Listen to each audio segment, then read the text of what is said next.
ABMC Zindabad! ABMC long live! ABMC long live! শ্ৰদ্ধাৰ সাংবাদিক বন্ধুসকল, যে আপোনালোকৰ জৰিয়তে আমি আজি এটা বিটিআৰ অঞ্চলত শুভ বাৰ্তা দিব বিচাৰিছোঁ। শুভ বাৰ্তাটো হৈছে যে আমি কিছুদিন পূৰ্বে যে আপোনালোকৰ বিটিআৰ নামৰ এই যে সংগঠন, এই সংগঠনৰ যি দায়িত্বভাৰ আমি গ্ৰহণ কৰিছিলোঁ, এই দায়িত্বভাৰ গ্ৰহণ কৰাৰ পিছত আমি হয়তো এটা সময়ত হতাশৰ এটা পৰ্যায় আহিছিল, যদিও ৰাইজে আজিৰ দিনত স্বতঃস্ফূৰ্তভাৱে তেখেতসকলে আমাক গ্ৰহণ কৰি লৈছে। আজিৰ দিনত বিটিআৰ অঞ্চলৰ যি 10টা সাব ডিভিজন আছে, এই 10টা সাব ডিভিজনৰ প্ৰতিজন মানুহে আমাক বিচাৰি আছে আৰু তেখেতসকলে আমাৰ লগত কাম কৰা যি আশা আকাংক্ষা, যি প্ৰয়াস, এয়া দেখি আমি অতিকৈ আনন্দিত হৈছোঁ। তাৰ ফলস্বৰূপে আজি আমাৰ সাৰবাৰী জিলাখন আমি যেনেকৈ ল'ৰা আমাৰ ওচৰলৈ ওলাই আহিছে, প্ৰতিটো ল'ৰাই কোৱালিফাইড ল'ৰা, খুব ভাল লাগিছে। আৰু তেখেতসকলে আজি সাৰবাৰী জিলাখন গঠন কৰি লৈছে আৰু তেখেতসকলে একেমুখে কৈছে যে আমি আলী আজমৰ নেতৃত্বত ABMC যি জন্ম হৈছে, এই ABMCত আমি কাম কৰিম বুলি তেখেতসকলে আশা প্ৰকাশ কৰিছে। গতিকে আপোনালোকে যিটো কোৱেশ্চন কৰিছে তাৰ প্ৰত্যুত্তৰত মই এইটোৱে ক'ব বিচাৰিছোঁ যে আপোনালোকে নিশ্চয় জানে যে টাইছন হুছেইন ডাঙৰীয়া তেখেতসকলে এটা ABMCৰ যি নেতৃত্ব দি আছে, তেখেতসকলৰ যি নেতৃত্ব, সেই নেতৃত্ব কিন্তু একনায়কত্ববাদ, এই একনায়কত্ববাদৰ প্ৰতি অতিষ্ঠ হৈ আমাৰ বহুত অৰ্থাৎ সংখ্যা গৰিষ্ঠ বুলি ক'লে ভুল নহ'ব, বেছি সংখ্যকে ল'ৰাই আমাৰ ওচৰলৈ ওলাই আহিছে বা তেখেতসকলে ওলাই আহি all BTR minority student union কৰা তেখেতসকলে প্ৰকাশ কৰিছে আৰু কৰিও আছে। আজি টাইছন হুছেইন ডাঙৰীয়াৰ যি একনায়কত্ব, এই একনায়কত্বৰ বিৰোধিতা কৰি তেখেতসকলে আজি অল বিটিআৰ মাইনৰিটি ষ্টুডেণ্ট ইউনিয়নৰ যি কাৰ্যপন্থা, এই কাৰ্যপন্থা তেখেতসকলে যোগদান কৰিছে। আৰু আমি টাইছন হুছেইন ডাঙৰীয়া যি একনায়কত্ব, এই একনায়কত্বৰ যি ফলস্বৰূপ, এই ফলস্বৰূপ ৰাইজে ইতিমধ্যে অনুভৱ কৰিছে বা ইতিমধ্যে পাই আছে। নিশ্চয় কিছুদিন পিছত টাইছন হুছেইনৰ যি চিনচাপ, এই চিনচাপ অল বিটিআৰ অঞ্চলৰ পৰা নাইকিয়া হৈ যাব বুলি এইটো আপোনালোকে নিশ্চিত থাকক। ABMCৰ যি আদৰ্শ আৰু নীতি, ABMCৰ যি সংবিধান, এই সংবিধানখন যি টাইছন হুছেইনে মোহাৰি পেলাই যেনেকৈ সংগঠনটো চলাই আছে, যে আদৰ্শ আৰু নীতিক বুঢ়া আঙুলি দেখুৱাই যেনেকৈ টাইছন হুছেইনে সংগঠনটো চলাই আছে, এই সংগঠনটোক আমি আগৰ ৰূপত প্ৰায়তঃ লাফিকুল ইছলাম ডাঙৰীয়া যি নেতৃত্ব, এই লাফিকুল ইছলামৰ নেতৃত্ব যাতে আমি তেখেতক অনুকৰণ কৰি আমি যাতে ABMCখন আগন্তুক দিনত আগুৱাই লৈ যাব পাৰোঁ, সেই আশা আকাংক্ষাৰে আমি ABMCত যোগদান কৰিছোঁ। হয়, চাওক, আজি সদৌ বিটিআৰ সংখ্যালঘু ছাত্ৰ সন্থা কেন্দ্ৰীয় সমিতিৰ উদ্যোগত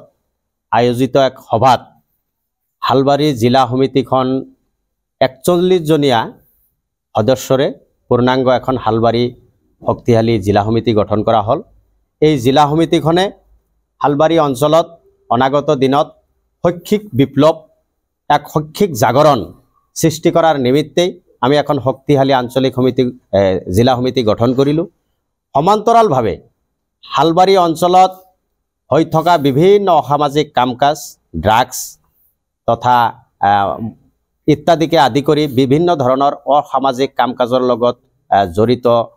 ব্যক্তিৰ বিৰুদ্ধে সামাজিক সচেতনতা সৃষ্টি কৰা আৰু শৈক্ষিক বাতাবৰণ গঢ়ি তুলি আমি এক সুন্দৰ পৰিৱেশ সৃষ্টি কৰাৰ নিমিত্তে আমি হালবাৰী জিলা সমিতিখন গঠন কৰিলোঁ। এই জিলা সমিতিখনে অনাগত দিনত এই অঞ্চলত এক সুদূৰ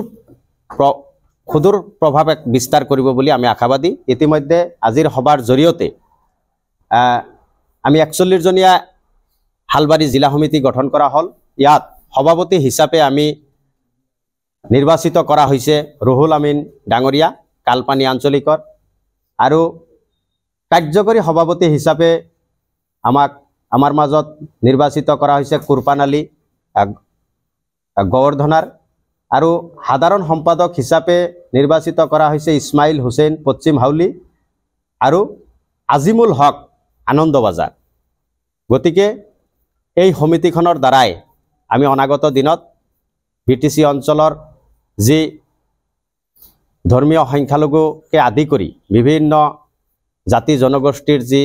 অভাৱ অভিযোগ তথা উত্তৰণৰ নিমিত্তে আমাৰ যি বিপ্লৱ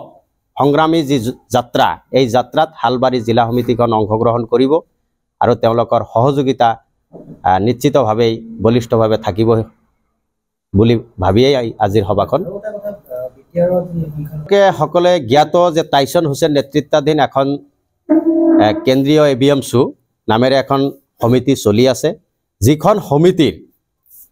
যিখন সমিতিৰ পৰা আমি গৰিষ্ঠ সংখ্যক কেন্দ্ৰীয় কৰ্মকৰ্তাই যোৱা কিছুদিন পূৰ্বে আমি তেখেতৰ পৰা ফালৰি কাটি আহি পেলাই তেওঁৰ কৰ্মকাণ্ড আৰু কাম কাজৰ ওপৰত অতিষ্ঠ হৈ পেলাই তেওঁৰ যি একনায়ত্ববাদ বা তেখেতৰ যি হৈৰাচাৰী মানে ব্যৱস্থাপনা, এই ব্যৱস্থাপনাৰ বিৰুদ্ধাচৰণ কৰি পেলাই আমি বিকল্প চিন্তাৰে আমি ABMSUখনক নতুন ৰূপত সজাই পেলাই আমি BTC অঞ্চলত এক শৈক্ষিক বাতাবৰণ, সামাজিক এক বাতাবৰণ তথা সংখ্যালঘু ৰাইজৰ যি সমস্যা, এই সমস্যাবিলাকক নিৰ্মুখ বিশ্লেষণ কৰি পেলাই ইয়াৰ সমাধানৰ বাবে আমি আমাৰ অনাগত দিনত কাম কৰি যোৱাৰ পৰিকল্পনাৰে আমাৰ এই সমিতিখন গঠন কৰি পেলাই আজি দিনক দিনে ইতিমধ্যে প্ৰায়বোৰ জিলা সমিতি গঠন কৰা